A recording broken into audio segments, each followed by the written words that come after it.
Hello, everyone, and welcome to today's webinar. My name is Eric, and today I'll be talking about something we may not touch on often enough, and that's workflow automation. It's a more complex topic designed for users who may be more comfortable with the Petrosys software, but I intend for this webinar to be easy to understand for users who are just starting out as well. So when might you consider workflow automation? In the simplest workflow, you might start with a singular source of data, such as well data or seismic data, and you'd like to use Petrosys Exchange to bring it into Petrosys PRO to do some geoscience. For example, you might want to do volumetrics or grid arithmetic, or maybe you want to perform a depth conversion. Those are just some examples. Each of these geoscience workflows would likely have various parameters that may be of interest to you. For a small number of inputs and a small number of parameters, that's easy enough to handle. You can probably do that one at a time, and I imagine that's how many people use Petrosys. But even for a few number of data inputs and a few number of parameters, those can lead to a large number of variations in your output data. As you add more parameters and as you add more inputs, the number of output data sets will expand greatly. If you were to manually execute each of these workflow tasks one by one, you would expend a great amount of time doing this. And this is where workflow automation comes into play. Through the use of built-in Petrosys tools, we can make most of this workflow automatic so that your workflow can be designed to be initiated with the click of a single button. So with a small time investment up front, the investment in time will be much smaller than if you had to run each of these tasks one by one. And also, if you're like me, this is the dreaded Windows File Explorer. If you're like me, you spend a lot of time combing through Windows File Explorer, looking for your input data, and combing through various network drives, trying to find out where you saved it. You may also be looking for different directories on where you're going to write your data out to. If you find that you spend a lot of time in Windows File Explorer looking for your files, this automation workflow webinar might be of use to you. Automating your workflow is done through the Petrosys Surface Modeling Task List. The use of scripting allows us to create an iterative workflow. We create one task at a time and use scripting to use the inputs of one task as inputs into the next. So you create sort of a workflow, exactly what it sounds like. Different parts of this task list can be turned on or off so you don't have to run through the entire task each time. When I say scripting, in this case, I'm not referring to a program language such as C or Python, but I'm referring to Petrosys built-in commands for variables and loops. Most items in the surface modeling task list, most submenus can be scripted. If you consider that even the most basic task, like grid creation, this can have numerous parameters. For example, in the case of grid creation, you have different input data sources. You have different output geometries for the grid. You also have to decide where your faults are going to be coming from, if you're using fault sticks or polygons. Maybe you're using a different array of shape files. All those parameters can be scripted using the built-in Petrosys scripting tools. Of course, the scripting is not limited to, say, grid creation, but as we get to more complex topics such as depth conversion and so on and so forth, those items can be scripted as well. Each task in the surface modeling task list is granted a task ID. The Petrosys scripted language uses a series of text substitutions and conjunction to references to these task IDs. So for example, in this scripted line, which you're seeing here on the page, this small script gets the grid name for the grid directory path for task ID 9 and returns an output, which can be fed into the next task. And be mindful where the brackets are. I'll get more into that in a second, but the brackets indicate where we're making a call to a Petrosys script.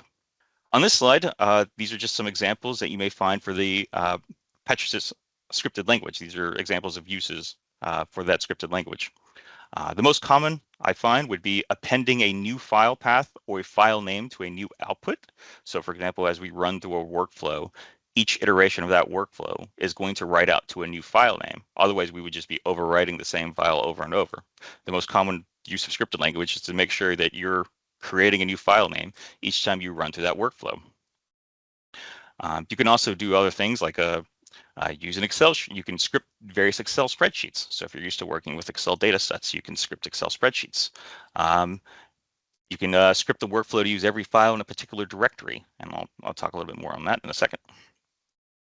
For existing users, the help topic gridding task parameters, which is a small snippet of that is shown here on the right, has a full list of scripted commands.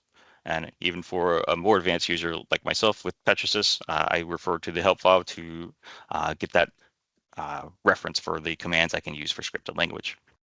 What is a loop? A loop is a way to take a set of inputs, allow you to feed a particular task, run it, and then repeat the same task with the next input in the looping series. So in other words, the first time I run a task, I'm using input 1. The second time I run a task, my loop is going to trigger, and then it'll be using input 2. Inputs that can be looped include simple numerical values, such as 1, 2, 3, or you can use entire directories. You can also use grids, and these grids can come from, say, Petrel, for example, which I'll show you in a second. Or you can use Petrosys grids, obviously. You can use Excel spreadsheets. You can use text strings, text files, well data, seismic data, map extents, polygons. All of these different types of inputs can be used in a loop. The first thing you want to do when you want to build an automated workflow is to understand your data. I know this is often an overlooked point, but I feel it's worth stating. You need to understand what you're trying to accomplish and what parameters or values are important to you. Likely, you're going to be saving time by using workflow automation. The second thing you want to do when you create your workflow is to sketch your workflow. And I know that many of you will probably skip this step, and I often skip it myself, but I find that when I create a flow chart or a drawing of what I'm trying to accomplish, it tends to make more sense in my head. And I think it's worth the few minutes of time to sketch this workflow to understand how you need to build the task list. The third thing you need to do after you have sketched your workflow is to build a file structure. Automated workflows can create hundreds of outputs, including not only just the final output, which is what you're trying to get to, but also several intermediate outputs. Those are going to be used to build the next step in the workflow. And all of these intermediate outputs will need some kind of place to store them inside our file structure. Of course, if you're working with a very small number of data sets, this may not seem like a big task, but I've seen these workflows create hundreds of grids, for example. I would also recommend when you're making your file structure, you name it something intuitive and that's in relation to your workflow. And one final note before I give you a small demo here, there are options in the task parameter submenu to set a particular parameter as interactive. Setting a parameter interactive simply means that the user will be prompted to manually type in the input when the task is run. I could set many different tasks in my task list, and I could set those parameters of those tasks to be interactive. So let's say if I had like 50 tasks and I had a parameter from each of these tasks that I wanted to set to be interactive. When I do this, it'll create a single menu item here for all 50 of those tasks. And it'll give me those prompts kind of in one menu when I first run the task. So this way I don't have to go in and click on each one of my 50 subtasks to change a single parameter. It just presents it nicely there in one menu. Okay, now for a quick demonstration. This right here is a workflow that I prepared for the webinar. And to understand it, let me get my workflow sketch out here to show you what I'm trying to accomplish. Okay, so what this workflow does is it takes a series of grids for my Petrel project. It's my famous Goldfax project that I'm sure many of you are familiar with. It then applies a smoothing algorithm to it. And in this particular workflow, I have two different ways to smooth. I can smooth the grids once, one smoothing algorithm with one pass or two passes or however many passes I designate, or it smooths my 4 grids through every smoothing pass and every algorithm that we have.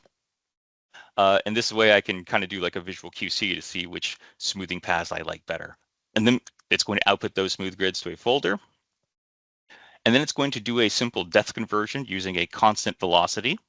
And this constant velocity is done through our grid arithmetic processes. And I'll walk through that in a bit. The constant velocity is going to be set to interactive, so the user can designate the constant velocity when the task is first run.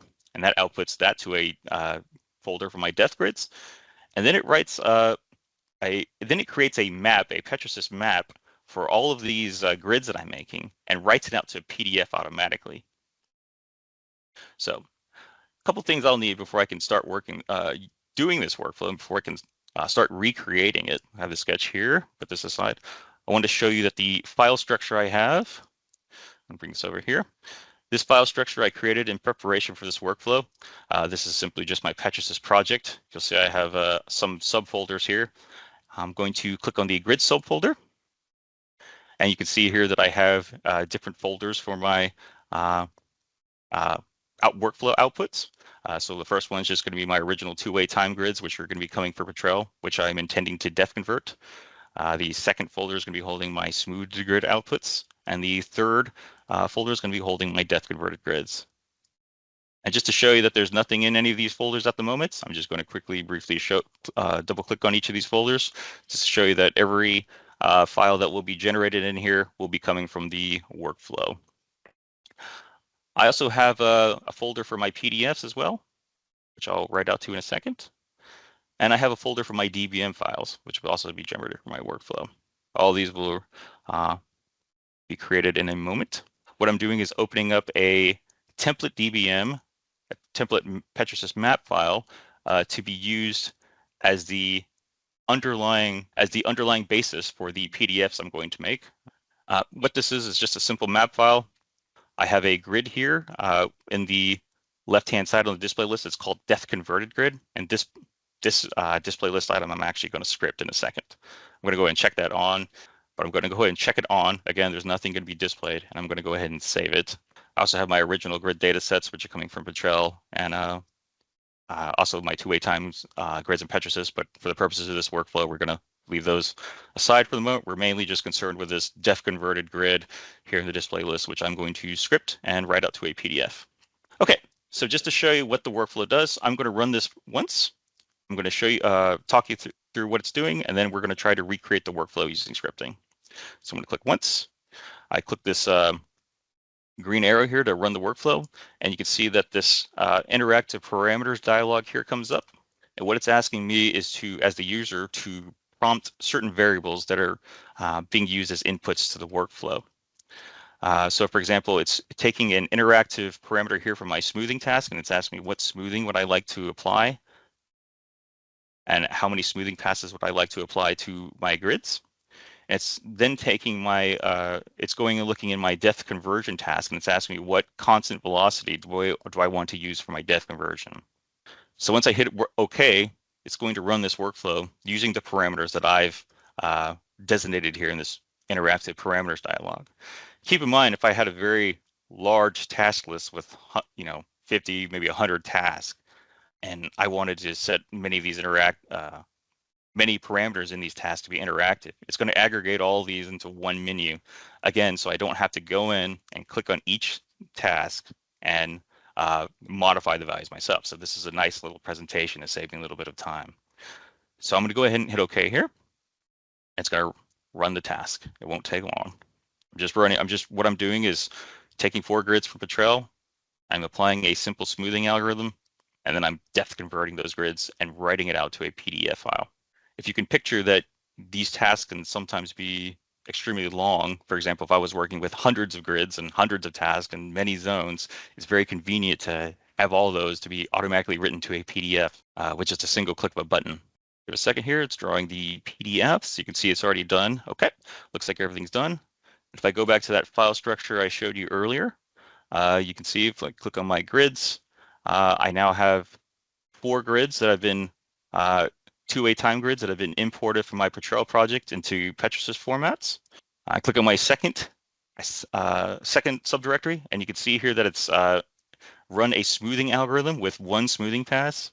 And you can see that's also appended at the end of this file the specific smoothing algorithm that I used, as well as the smoothing pass that I use. And then click on my def converted grids, and it's simply appended another suffix to it, so I can remember what process I've done to that. I'm also going to go to my PDFs. You can see that there were 4 PDFs that have been generated. I'm going to click on a few of these PDFs just to QC my work. Okay. So this is the first PDF. This is just the base of the Cretaceous, which I just did. And it's created a georeferenced and layered PDF for me right here. And again, I did this with a single click of a button. It's using our perceptually equal color gradient. If I click on this little layer button here, you can see the display list items that were written out to the PDF. Okay, everything looks good here. I'm going to click on the next one, which is the top of the etive. And then you can see it's written a different a different depth converted grid here. Always like to see that they're different to make sure that the workflow is working. And you can see it's also writing out the display list there. I'm just going to go ahead and briefly visually QC. This is the top of the nest. You can see it's different than the other surfaces as well. And for the fourth grid, we'll just check as well. And again, this is the top of the tarbert. And you can see it's written out 4 nice PDFs for me using this original DBM template. Now, even though I'm just scripting one grid, if you took the time, you could script many different parameters in your DBM to write up many different aspects. So for example, even though I'm just displaying this one grid, we could also script well data sets or GIS shape files, different layers like that, bubble maps. There's a number of things, and I'll show you that in a second. And that's kind of the power of this workflow automation. We did all this with a click of a button, 4 grids, 4 maps. And the time wouldn't be much different for 100 grids, 100 maps. Okay, so that's what the workflow does. So let's try to reconstruct this workflow. I'm going to get out a blank surface modeling task list here. And what we're going to do is start to recreate it. So the first thing I did, let me go back to my workflow sketch here to remind everyone what we're doing, is I converted my Petrel grids to Petrosys grid format. And this is necessary for doing more complex geoscience workflows in Petrosys, such as depth conversion, because they need to be in a Petrosys format. Okay, so we're going to Petrosys Exchange, File, Exchange, go to grids. I'm just going to select none because I only want these 4. I want the top of the tarbert, nest, Cretaceous, and Etive, and the output grid name is just going to be appended there. That's fine. I'm going to leave all these as default, and then I'm going to run the workflow. Okay, and that's all good. Check this again. So you see it's writing out 2 original 2 wait time grids. Now let me check my subfolder. And every time you run it, this is kind of how you build a workflow. You do it step by step with one iteration of the workflow at a time. Okay. And you can see that's written those 4 grids from Petrel and taken them into a Petrosys grading format. Great. Next step we're going to do, looking at my workflow sketch, we're going to run a simple smoothing algorithm on it. Okay. I'm going to go to grid, processes, and I'm going to select a smoothing function. So this is a smoothing algorithm. You'll see that there's a couple parameters here of interest. We have an input grid file. We're going to script this because we want to use we want to script this and make it loop through the 4 grids that I've just taken from Petrel. We have a smoothing operator, which I'm going to set to biharmonic. And we're also have smoothing passes, which are also sent to interactive. So the smoothing operator and the smoothing passes will both be set to interactive to let the user prompt for those. And then we'll also have an output grid, which will be written to the directory which I had earlier, the 2 smooth grids directory. And I'm going to go ahead and OK. And notice that I also have one thing I forgot to mention is that when you first start doing workflow automation, you want to make sure to turn off this recalculation mode. You want it to be set to manual because you don't want the task list to run every time I add a task to this. What we're going to do is sort of build these tasks one by one here. Excuse me 1 second. Okay, so to start scripting, I'm going to click on this task. I'm going to right click and I'm going to say loop over highlighted task. Okay, and what this is doing is it's going to create that loop to take the 4 grids as inputs and bring it here into this smoothing task. So I want to take all 4 of those grids one by one and run them through the same smoothing task. The user defined looping parameter here, I'm just going to call something like original 2-way time grid, and this parameter is designated by the user. This parameter, this user defined loop parameter, represents this looping task, so that when I make future tasks in this task list and I want to reference this looping task, I'm going to be referencing this variable, the user defined loop parameter. The more wacky and you name your loop parameter, the easier it is you're going to be able to find it later on. I'll explain what that means in a second. Okay, so what I want to do is read that directory. Let me remove this one. I'm going to add the directory for my original 2-way time grids, which again, in my file structure, I have it here. I'm just going to select this entire directory, hit OK, and you can see it's found the 4 grids that I've written out from Petrel previously. So now I've created a simple loop to take these 4 grids from Petrel and run them through the same smoothing algorithm. But we're not quite done yet because we need to script a few things, and this is where the scripting is.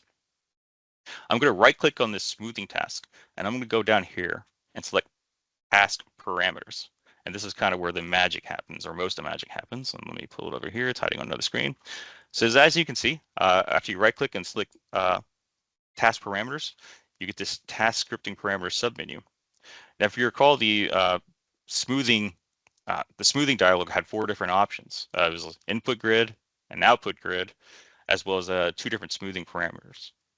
Now, the smoothing parameters I want to be designated by the user, and I'm going to set these to interactive. So this means, again, when I set it to interactive, it's going to prompt the user when I first run the task to designate the smoothing operator to be used here.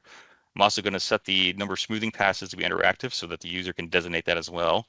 And all I'm doing is clicking on the task here and selecting set interactive. And you can see here it's created a line item inside this script column that just simply says prompt user with a smoothing operator. And it gives some default Petrosys code here, but you can see the different text that it's going to be asking the user. Okay. Next thing I want to do is I want to actually script the input grid to use the looping parameter. I want it to get the grid from the looping parameter that I just created.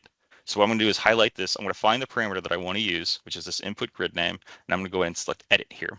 So what I want to do, the intention is to use that looping, again, use that looping test that I created. So what I'm going to do is I'm going to click this plus sign here on the right side, and this shows you a reference chart, I guess, or a submenu for all the different tasks in your task list are referenced by their task ID. I only have 2 tasks at the moment. It's just task 1, which is take the files from Petrel, and I also have task 3, which is the looping task that I created. I also have the current task if I want to do that. But what I want to do is, again, reference that looping task. So I wanted to instruct it to look at the looping task and take the input grids from that looping task. So if I click on that looping task, task number 3, which is here, we can see that these are the different parameters inside my looping task. But I think I can found what I designated earlier, and that's this original 2-way time grid. And I'm going to select OK. So what it's doing is making a call to that previous looping task that I've created, and it's getting that looping parameter. So what I'm going to do is I'm going to run a test, see what the output is. Uh-oh, well, that doesn't look like a grid at all. This looks like a bunch of computer code. Well, that's understandable. What I need to do, what I actually want from this is I actually want the grid name from this computer code, right? And this is why we always hit test. We always want to make sure our parameters are working. So there's actually a function called get grid name. And I'm going to go ahead and put parentheses here and put another parentheses here. Now we're going to show you. I'm going to hit test again. Okay, now this is looking more like it. This is actually getting the grid name from that looping task and parsing it through and returning the grid name in the file directory so that this smoothing task can reference it properly. And if you're wondering where I got this get grid name command from, if you go to your help files here, again, these are going to be real useful for you. And if it is, it'll open this help file, so this gridding task parameter. If I scroll down, you can see the different types of scripting commands that I can use here in the Petrosys scripting. And the particular one I'm using is this one called, get grid name, which simply returns the grid's name of the parameter that I'm using, right? But there's others here too. You can also get well names. You can ask different questions, prompts. You can create a random number. There's all sorts of different commands in here, but I'm using the get grid name. Okay, so this looks good. Get grid name, it's getting the grid name and using it as the input. I'm going to go ahead and hit OK. I'm also going to script the output grid name here. So I'm going to go ahead and hit edit. And the output grid name, what do I want to do? I want it to use the input grid name of this task. And if I hit test, well, okay, it's taken the input name correctly, and it's writing it out to this directory. That's what I'm doing here. I'm scripting the output grid name to make sure I'm writing out to a particular directory, and I'm making sure that it's writing out to a new file name each time. So if I simply reference this task and I select input grid name, you can see it's not writing out to the directory I want. I want it to, again, if you reference my file substructure here, I want it to write out to this second directory called smoothed grids. The problem is that it's we need a way to replace this file path with the next file path in line. And to do that, we're actually going to want something called a text replace. Sorry, excuse me 1 second. I know that typing is not the most enjoyable thing to watch. Okay, so I'm going to use a text replace command, and it's going to ask the text replace command actually goes in and looks for a specific suffix. In this case, it's going to be, what do I want to replace here? I want to replace this part, right? So I want to replace grids 1 original 2 time grids, right? And you can see that I have quotations here because to indicate that this is a text string. And then I'm going to put a comma here, and it's going to ask what should I be replacing it to. What I want to replace it with is the new output directory, which is to suit grids. And I'm going to run a test real quick. And, oops, excuse me. So this is why we always run a test. So now you can see what's happening is that it's text replacing the input grid name from this task and taking that file directory, instead of saying instead of writing out to the original directory, it's now writing out to this second directory. But it seems I have a little typo here I need to look at. I need to take out this. Test again. This is why we always test. And you can see now that the output is now going to be writing out to the correct directory. Well, that's great. But I'd like to add a little modifier at the end here to indicate what smoothing operator I used and what smoothing path I used. So what I'm going to do now is create a, underscore, and I'm going to reference the smoothing task again. So what I want to do is append the smoothing operator that I used for this grid to the end of this. I did this by clicking the plus sign. I'm referencing the current task, which is the smoothing task, and I'm selecting the smoothing operator. If I hit test, you can see now it's appending the smoothing operator toward the end, but it's doing it after the file extension, which is not what I quite want. So to fix this, we're going to use another command here. It's going to be a sort of a nested command. Give me 1 second. I got to type this in. It's going to be a text replace suffix. And then I'm going to, let me take out the brackets here. Remember, we are doing this work. You always be real careful with where you put the brackets and the parentheses. So I'm going to change that bracket to a parentheses. I'm going to change this bracket to a parentheses as well. What I want to do is I want to take out this extension. I want to replace it with nothing, essentially, because I want it to read grids, 2 smooth grids, base Cretaceous, underscore biharmonic. And then what I'm going to do here is place it with nothing. And I'm going to run another test. Excuse me. This is why we always do this. To save me a little time, I actually have these scripted commands here prepared. I'm going to paste it here so you can see. So what this is doing, if I hit test, it's replacing the suffix, and it's creating a null value. It's replacing with nothing, writing out the smoothing operator that the user selects, as well as the smoothing passes that have been selected by the user as well.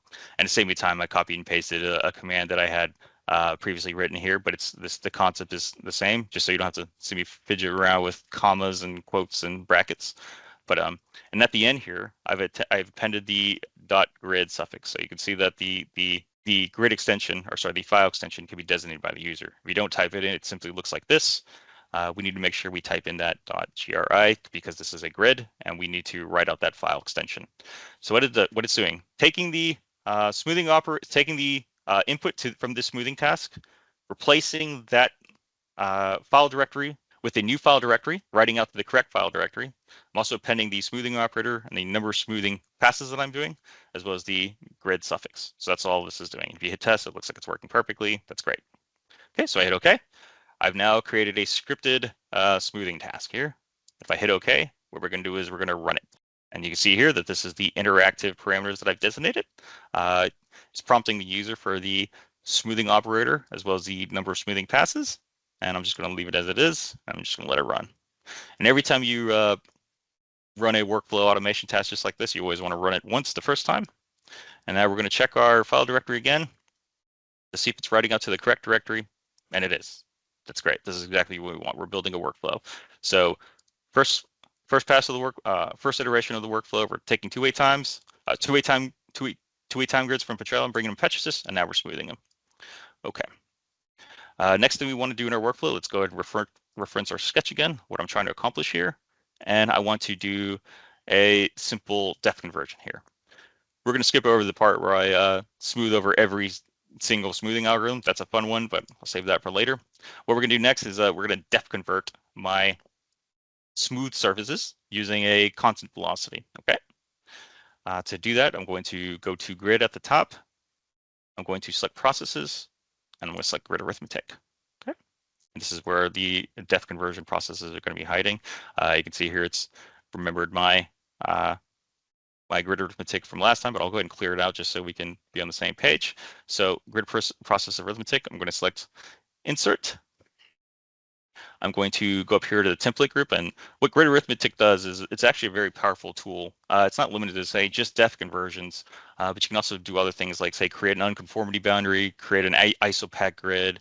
There's a number of different things you can do here with the grid arithmetic. It's a very powerful tool, and even with depth conversions in particular, even though I'm just using say an average constant velocity, you can do more complex depth conversions if you wish using this tool.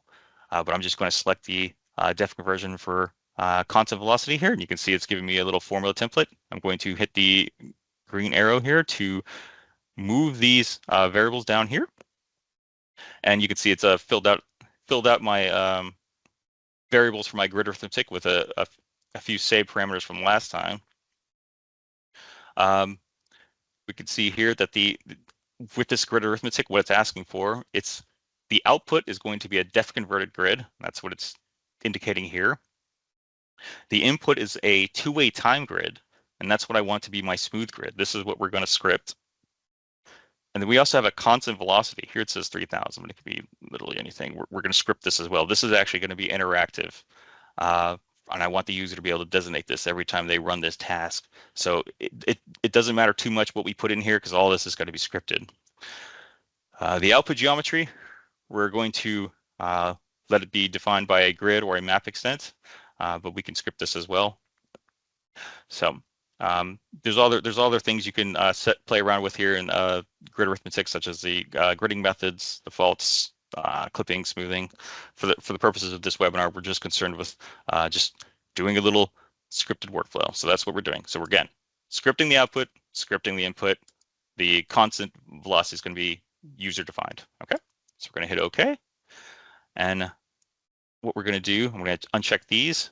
We're going to right click on this again, and we're going to select loop over highlighted task again once more, because what we want to do is create a loop that takes each one of those smooth grids in that directory, in that previous directory, and use them as inputs to this depth conversion task. So I'm going to create another looping variable here, smooth grid input, sure. And I'm going to select that new directory that I've created here. I'm just going to select that entire directory. And again, what it's doing is it's just going to loop over every file in this directory. Okay, now I've created a loop for this depth conversion task. I'm going to right click on it. I'm going to select task parameters. And you can see here inside this grid arithmetic task, we have pretty much a scripted parameter for, we could script pretty much any of those parameters in that submenu there. I'm not just interested in, but for the purpose of this webinar, what we're going to do is we're going to do what I said. We're going to find the parameter for the constant velocity. We're going to set this to interactive. And I'm just going to select the set interactive button here. You can see it gives a little text. This is the input two-way time grid. This is what we're going to want to script. So we're going to, this is one of the ones we're going to want to script. So we're going to hit edit. And what we're going to want is we're going to want the input from that looping parameter, which again is just reading. It's reading from that directory that I previously created. And see, I need to be able to see my task here. Let me back out of this real quick. I just need to move this guy down because I want to be able to see these task IDs. When you're doing the scripting, you're gonna need to make sure you can keep these visible because we're gonna make references to those. Okay, so we want task ID 5. So I'm gonna hit this plus sign here. I'm gonna find task ID 5 here. This is it, task ID 5. And I'm going to find the looping parameter that I created previously, and I'm going to select it. And similar to last time, what we're going to need is if I hit test, you can see it's coming up with all this gobbledygook. We're just going to want to do a get grid name, and we'll do a little parentheses there, and we'll test it again, make sure I'm doing it right. Sorry, one more parentheses. That's why we always test. Okay, and you can see now it's inputting. It's taking the input from the previous task, which is what I want it to do. Which is what I want it to do. It's taking the input from the smooth grids and it's using it as a loop in here, and this is exactly what I want. So this looks good, and you can see it's using the grid name as well as the appended smoothing operator and smoothing passes that I wanted to designate last time. So that's great. We're now going to want to script the output as well, so make sure we're not writing out to the same file directory. And actually, before I do this, I'm going to go ahead and one of the great things about when you're doing scripting, and you're going to love this, is copy and pasting. It's one of the greatest things that I think computers have added to our lives, is the ability to copy and paste things. So what I want to actually do is to get this output grid script from my last task. I'm just going to copy that guy, and I'm going to go back to my def conversion task. I'm just going to paste it in there. Won't take too long. Okay, well. Okay. So when you run it, when you create that def conversion test, I'll just use my other test. I don't want to spend too much time. So what we're doing, I'll show you what I'm doing here in this other test. This is why I have it open. Is the output grid variable, which I'm trying to script here, is simply going to write out to that directory, that def converted grid directory. So if we go ahead and run that every time you're doing this, let's save it for a second. So I'll go ahead and run this real quick. I'll go ahead and run the whole thing. Sure. Run this to make sure everything's working okay. Of course, like last time, it still works fine. And you can see now that when you've done the def converted grid, it writes out to that new directory, and it's in this case it's appended my user input, def conversion, and constant velocity at the end of this. Okay, so the next thing we did in this workflow is let's go get my workflow sketch out. As we wanted to output this to a PDF. Output this to a PDF using that DBM template. So again, the DBM template to reference is going to be this template that we've created earlier. What we want to do is we want to input these def grids here and use them as outputs to a PDF file. And to do that, what I'm going to do is I'm going to use this draw map command. I'll go ahead and minimize this guy because I'll just recreate that task. What we're going to use is we go to here to Tools and Draw Map. And what Tools Draw Map does is it takes a template DBM, which we have ready for us. It saves a temporary DBM and an intermediate DBM, if you like. That's the runtime DBM, and then it creates a plot. And the plot is simply a PDF file or a raster file, for example. It doesn't have to be PDF. I was just using it for the sake of example. But if I click a raster file here, you can also write out to TIFF images, JPEGs as well. And these are useful for, say, if you want to input into PowerPoint. I can do this very quickly. You can also do it via a plotting system. If you want to plot to a particular file, we can set it to print if you'd like. But for the purpose of this, I'm just going to set it to PDF, and I'm going to give it some arbitrary PDF values, such as paper size, dots per inch, so on and so forth. The output file name is going to be scripted, and as well as the input grids for this. If I hit OK here. Okay, so it creates now this draw map task. And what we're going to do is we're going to script that right here. So I'm going to right click and select task parameters. And so the draw map, this is actually probably the most powerful function here in this scripting workflow, is that if you can actually script anything in your DBM template here. So if you picture a DBM with much more, picture it with much more than just one def converted grid, you can actually have a pretty big display list here. Say, well, it's GIS data, seismic data, and so on and so forth. We can script any of those properties here in this draw map parameters. So as I right click and I select script task parameters, you can see the different options we have for scripting here. I can script the input, particularly the input DBM file. I can script, say, for example, the different grids that are being displayed here. Each one of my grids that is being shown in the display list is scriptable here inside of this surface modeling task list. And what we're looking for here is we're looking for the one that says def converted grid, because this is the one we want to write. It's the one labeled def converted grid, and you can see it's here. This is the DBM layer 12, and I want to script what grid is being displayed here because that's the one I want to output to the PDF. And if you look here, this is the GX grid file. This is, you can see it's taking a current value from a previous run I've done, but this is the grid file of interest. So this is the one we want to script. We're going to go ahead and select edit. Simply take the grid name from the def converted grid. So what I'm going to do is, excuse me, I have to look at my task again. This is why I always forget to, excuse me. Oop. Okay, I need to be able to see these task IDs. This is why I need to make sure to see that. So I'm going to hit edit again. So now I can see these task IDs for the one I want to reference. Excuse me, make sure I can see everything. I need to extend this again because I have a looping task in there. Okay. Okay, so if I select this, and I'm going to find that def converted grid. Let's see where it is here.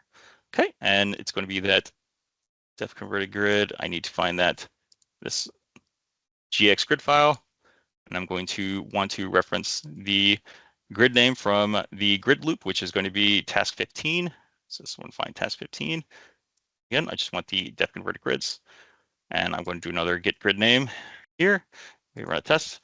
You can see now that it's now scripted this layer here with the next grid file from that def converted grid directory. Now I test, it looks like it's working okay. So I'm going to hit OK there. I also want to script the output DBM options because I want to make sure I'm outputting to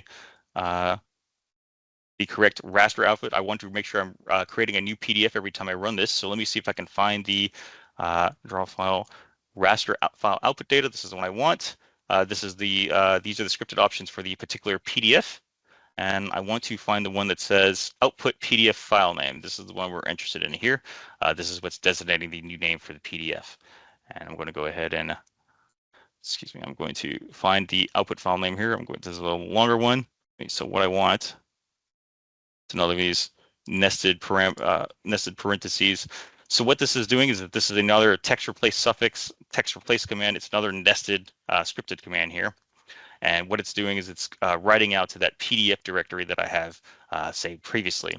The task ID that it's calling is basically saying reference the task ID 15, which is the looping task. Take those def converted grids, replace the file suffix with nothing, basically. So and then replace the directory name with the directory for the PDF, as well as replace the suffix with nothing. And then at the end, I've reappended the suffix PDF, so it's writing out to the correct file type. And if I hit test, you can see that's kind of what it's doing. It's writing out to the proper PDF directory using the grids that I created for my def conversion task, and it's appending the PDF type here. And again, all these tasks here can be the commands and whatnot can be found in the help files, and you can reference any of the previous tasks here using this plus sign. So I'm going to go ahead and OK. And I'm also going to script the DBM file. So I'm going to script the DBM file here. Each time it runs, let's see if I can find this. Actually, you know what? I'm going to hit OK. And we're actually just going to run this draw map task here. Excuse me, I'm going to uncheck all these because I just want to run this particular task. And we're going to see if it works. And you can see it's taking a little time, but that's okay. It's reading the def converted grids and using that and parsing that through the template DBM and creating PDFs, hopefully. Okay, let me get my PDFs out and let me see if it's.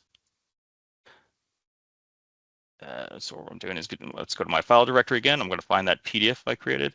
And okay, so the reason why this didn't work is because I should expect 4 PDFs here, because let's confirm that I have 4 different def converted grids. This is why we always run. So I have 4 different def converted grids. What I want this to do is use each of these def converted grids each time, and write out a single PDF. So I should have 4 PDFs, 1 PDF for every grid. And I intentionally didn't do a step here because I wanted to illustrate this. So when I ran it the first time, it's only created 1 PDF, that's for the first grid. The reason why is because I didn't script another partner here, which is the runtime DBM And the runtime DBM is this middle DBM step here. And we're going to script that as well. I'm going to go to task parameters, and I'm going to find the runtime DBM, which is going to be under scripting options, workflow, scripting options right here. This right here, this DBM, runtime DBM. I'm going to click OK here, and we're going to script this as well. And to save us time for a webinar, what we're going to do is sit there and create a new file for this runtime DBM. And again, using the same concepts earlier for the smoothing grid as well as the depth converted grid, we're going to use a get grid name as well as referencing that looping task 15. We're also going to do a text replace on it to make sure it's writing out to the correct file path. And we're going to replace the suffix of that file path with nothing so that I can reappend the DBM at the end. And if we attest, it looks like it's working okay. Okay, so I'm gonna hit OK here. Now if we were to, let me clear out this file directory real quick. If you recall, there's only one file here in that previous run. So what we're gonna do is we're gonna rerun this task. And again, I've unchecked all the other tasks here in this list. I'm just, oh, you know what? Excuse me. One thing the real thing intentional, let's see if this works actually. Okay. The reason why this isn't working is because I don't think I may not be referencing the looping task correctly. But once you, let's see if I get this. Hang on. Excuse me. And once I right click here, let me see. So putting aside this, the new task I created, if I look at this task here and I look at the items I've scripted, okay. Let's see. You can see here that I've scripted these 4 tasks. This is the task that I know that's going to work. With the similar concepts. What I'm doing is I'm scripting the output PDF file name as well as scripting the workflow specific DBM file to use that template. And I'm inputting into that template the new grid for my looping task here. And I'll just go ahead and run this real quick. But yeah, so it's cycling through my depth conversion grids right now. It's just creating a PDF. And let me get my folder open so we can get a look at it. But you can see when it's working correctly, it creates 4 PDFs, right? It's created a PDF for each one of my grids, and just like I showed you earlier, it works pretty good. But yeah, so workflow scripting, it's actually very powerful. If you consider the amount of time it takes to do workflow scripting versus something like if you have a workflow that requires hundreds of inputs or hundreds of grids. For example, if I've seen geologists, they'll have these task lists be quite arduous. I think I've seen 200 steps at least once in for the task list, and those are pretty powerful tasks because they can be done very quickly. Once you take a little bit of time investment up front to automate it, you can automatically generate maps. You can do things like depth conversions, volumetrics. It's just a little finagling around with, like, say, commas and brackets and things, but for that small time investment, you can actually create a pretty powerful workflow. And we're not limited to, say, drawing maps. We can also do, say, volumetrics, or if you want to do well ties, we can automate that as well. Well penetration reports, back interpolation. If we want to, say, script an Excel spreadsheet in here, we can do that as well. If you ever want to do these in the future, please feel free to call me up and or email us at support@petrosys.com.au. One of us will be happy to sit down and basically make a script for you. We'll do the hard stuff. If you just tell us what you want to do, we're happy to help. But yeah, that's kind of what I want to illustrate, is the power of creating a scripted workflow and how you might go about it. Are there any questions for me for right now for this webinar? Yeah, question, Sorry. Eric. Yes. That says, it looks like we need to execute the workflow once before we want to automate it. Looks like we need to learn Petrosys syntax coding before building scripts. Is there any way to just design the video workflow diagram and it construct the script and the task list automatically along with the code, just like FME software? Sure. So I do recommend running the workflow once before you first automate it. You want to run it once to make sure that what you're doing is conceptually correct. And once that output is correct, then you go ahead and reference your looping parameters that you design on the task list. As far as learning Petrosys syntax coding, you don't need to. It's not very It's not very extensive. The Petrosys syntax coding is simply just brackets and variables. It's just a text substitution. It's the same way as if you're using like an algebraic variable to uh, reference a parameter. So what we're doing is we're going in and we're looking at different task IDs and looking at variables within these task IDs and just making calls to those in the new tasks that we write. And I understand there's some finagling around with parentheses or brackets, but most of those are pretty straightforward. It's just the reason why I skipped ahead a little bit, some in this webinar, so you didn't have to see me finagle with it. But it's pretty straightforward. For those of you who may be watching this webinar, we're always happy to help you at Petrosys. Like if workflow automation is something that would be of interest to you, I'd want you to feel free to call us up and we'd help you. We'd actually write the workflow for you. Just let us know if it's not a very long workflow, especially we'll do it as part of maintenance. But yeah, it's not very complex, I don't think, with a little bit of practice. But thank you for the question. Yes, thank you for everyone else for attending. Please feel free to reach out to me, eric.wright@petrosys-usa.com if you want more help with scripting, or you can reach out to us at support@petrosys.com.au, and we'll be happy to sit with you and work with you and show you how you can automate your workflows in Petrosys. Thank you, everyone.